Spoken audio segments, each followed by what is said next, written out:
Olá pessoal, bem-vindos a mais uma videoaula aqui no canal Loucos por Biologia. Eu me chamo Felipe Costa e se você quer aprender mais sobre as mitocôndrias, continue aqui nessa videoaula porque eu vou te dar informações que você precisa saber para você tirar uma boa nota no seu vestibular. E além disso, tem uma novidade no canal. Eu vou deixar aqui na descrição do vídeo um resumo completo sobre o assunto por escrito para vocês fazerem download, para ajudar no estudo de vocês. Então bora lá falar sobre as mitocôndrias logo após a nossa vinheta.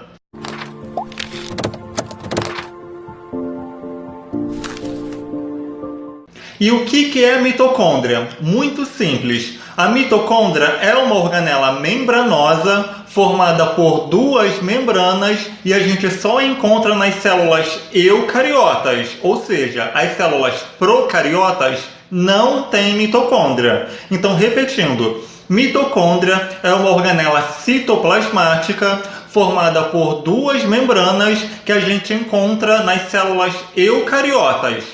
E a mitocôndria, ela pode ter três formatos. Ela pode ser ovoide, pode ser esférica e pode ser filamentosa. Mas nas provas, pessoal, nos vestibulares, geralmente ela aparece na forma filamentosa. E qual é a função da mitocôndria, gente? Muito simples. A mitocôndria tem a função de produzir ATP. Isso mesmo, mitocôndria tem a função de produzir ATP. E o que é o ATP? O ATP é uma molécula energética, ou seja, é uma molécula que armazena energia. Então, toda a energia que foi produzida lá dentro da mitocôndria através das reações químicas vai ser convertida em ATP. Então, quando a célula precisa dessa energia para realizar alguma função, essa célula vai usar a energia contida nesse ATP, beleza? Então, a função das mitocôndrias é produzir ATP. E pessoal, a mitocôndria possui 5 estruturas muito importantes. Quais são essas estruturas? É a membrana externa, o espaço intermembranar, a membrana interna, a crista mitocondrial e a matriz mitocondrial, beleza? Vamos falar de cada uma delas. E o que é a membrana externa, galera? Muito simples. A membrana externa é uma membrana que envolve toda a mitocôndria, ou seja, é uma membrana que delimita a mitocôndria, como se fizesse a fronteira entre a mitocôndria e o citoplasma. E a membrana externa é uma membrana lisa, ou seja, ela não tem dobras, ela não tem crista mitocondrial, beleza? E qual é a função da membrana externa? Além de ser a fronteira entre a mitocôndria e o citoplasma, vai ser na membrana externa que substâncias do citoplasma vai entrar para dentro da mitocôndria. Então, a membrana externa vai fazer o transporte de substâncias do citoplasma para dentro da mitocôndria, ou então de dentro da mitocôndria para fora da mitocôndria, ou seja, para o citoplasma, beleza, galera? E o que é a membrana interna? A membrana interna é uma membrana que está logo depois da membrana externa. E ela vai ter uma diferença em relação à membrana externa. A gente viu que a membrana externa ela é lisa. A membrana interna não é lisa. Ela vai ter dobras, várias dobras. E cada dobra dessa a gente chama de crista mitocondrial. Então, repetindo, a membrana interna é uma membrana que está logo após da membrana externa e ela vai formar várias dobras. Cada dobra dessa a gente chama de crista mitocondrial. E qual é a função das cristas mitocondriais? Muito simples. Ela vai ter uma função muito importante. Ela vai aumentar a área da mitocôndria. Isso mesmo, repetindo. As cristas mitocondriais vão ter a função de aumentar a área interna da mitocôndria. E o que é o espaço intermembranar? É muito simples, galera. O espaço intermembranar vai ser o espaço que vai estar entre a membrana interna e a membrana externa. Então, entre a membrana interna e a membrana externa, eu vou ter um espaço e esse espaço se chama espaço intermembranar.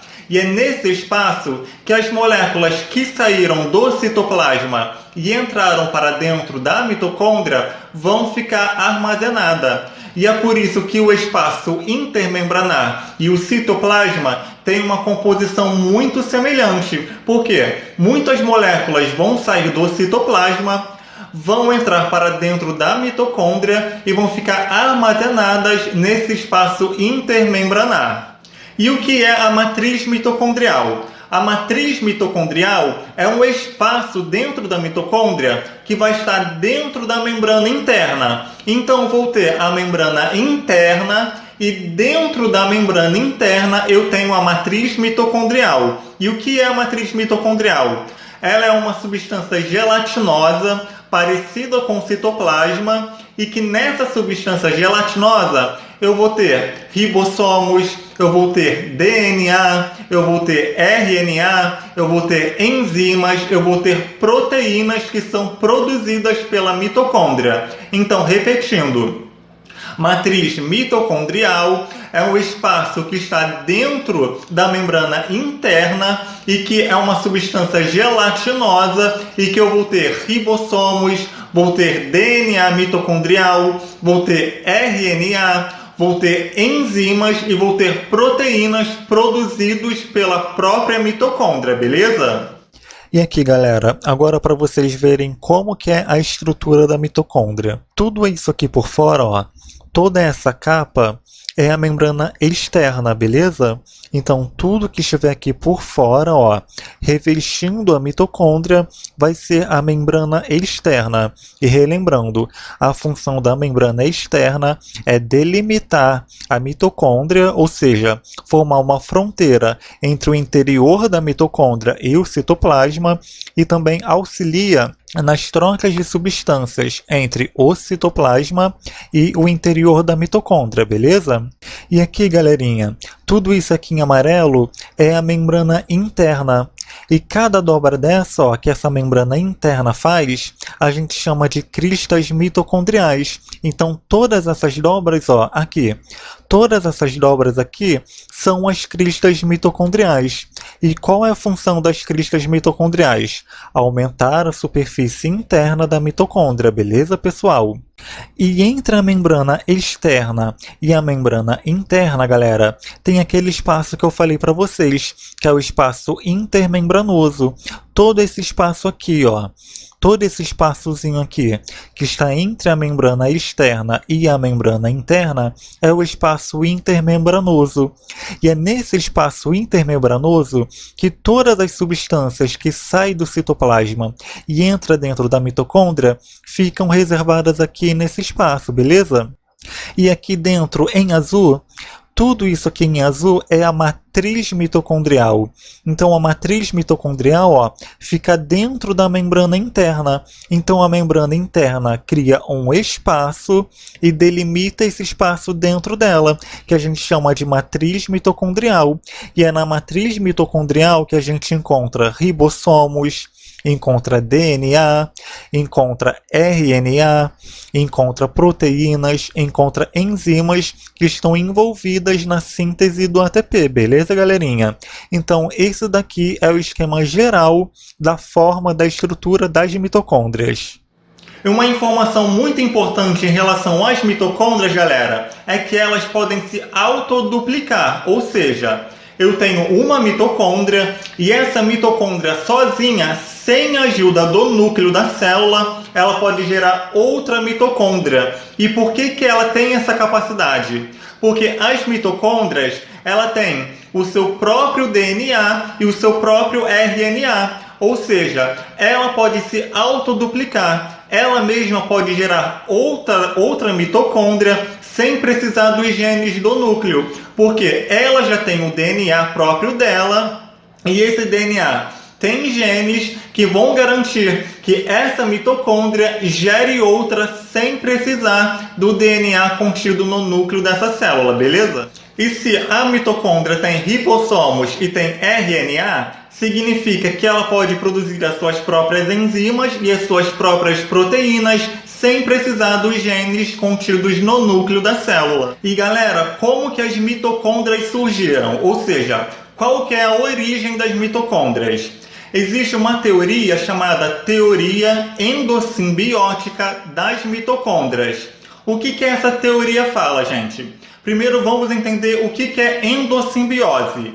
A endossimbiose é quando eu tenho uma célula vivendo dentro de outra. Ou seja, eu tenho uma célula que englobou outra célula dentro dela. Então isso é endossimbiose, beleza? E a endossimbiose é uma relação mutualística. O que é mutualismo? Mutualismo é quando eu tenho dois seres vivos e eles vivem em harmonia, ou seja, um ajuda o outro. Isso que é mutualismo. E a endossimbiose é mutualística, ou seja, eu vou ter uma célula vivendo dentro de outra numa relação de harmonia, ou seja, uma ajuda a outra. E como que essa teoria foi formulada, gente? Como que os cientistas do passado chegaram a essa teoria? O que acontece é que eles compararam as mitocôndrias com bactérias. E o tamanho das mitocôndrias é muito semelhante ao tamanho de bactérias.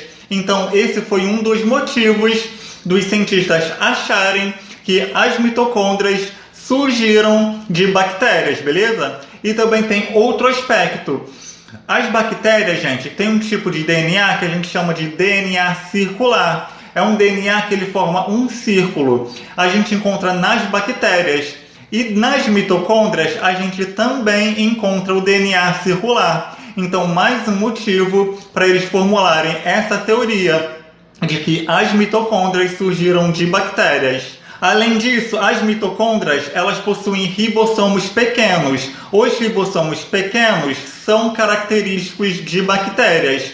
E além disso, as mitocôndrias podem se autoduplicar, ou seja, uma mitocôndria pode gerar outra mitocôndria, ou seja, ela tem autonomia para se reproduzir. Então também mais um motivo para os cientistas formularem a teoria endossimbiótica mitocondrial, ou seja, de que as mitocôndrias surgiram de bactérias primitivas.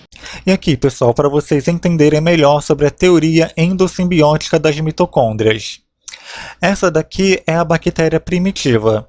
Essa bactéria primitiva, ela realiza respiração aeróbica. A respiração aeróbica é um processo metabólico que gera muita energia. Então, essa bactéria produz muita energia. E essa célula maior, ela realiza apenas fermentação. A fermentação é um processo metabólico que gera pouca energia. Então essa célula maior ingeriu essa bactéria primitiva, só que essa bactéria primitiva não foi destruída dentro dessa célula maior. Ela passou a viver dentro dessa célula maior.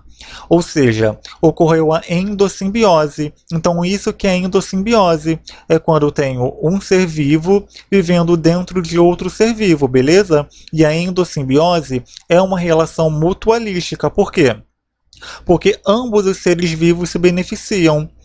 A grande quantidade de energia que essa bactéria produz é fornecida para essa célula maior.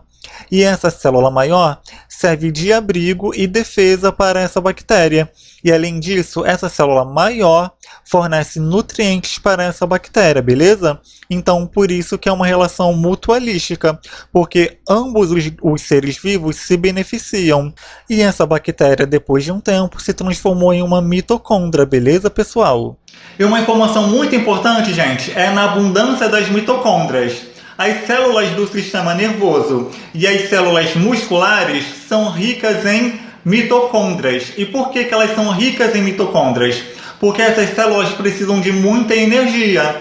E aonde que a energia é armazenada? É armazenada no ATP. E o ATP é produzido nas mitocôndrias. Então as células musculares, como por exemplo as células do coração e as células do sistema nervoso, são ricas em mitocôndrias, porque elas precisam de muito ATP para realizarem todas as funções que elas precisam. E agora vamos pôr um pouco em prática tudo que a gente aprendeu nessa aula. Vamos ver rapidinho uma questão de vestibular para vocês ficarem por dentro de como que as mitocôndrias são cobradas nessas provas, beleza? E aqui, pessoal, a questão da FUVEST fala o seguinte: as mitocôndrias são consideradas as casas de força das células vivas.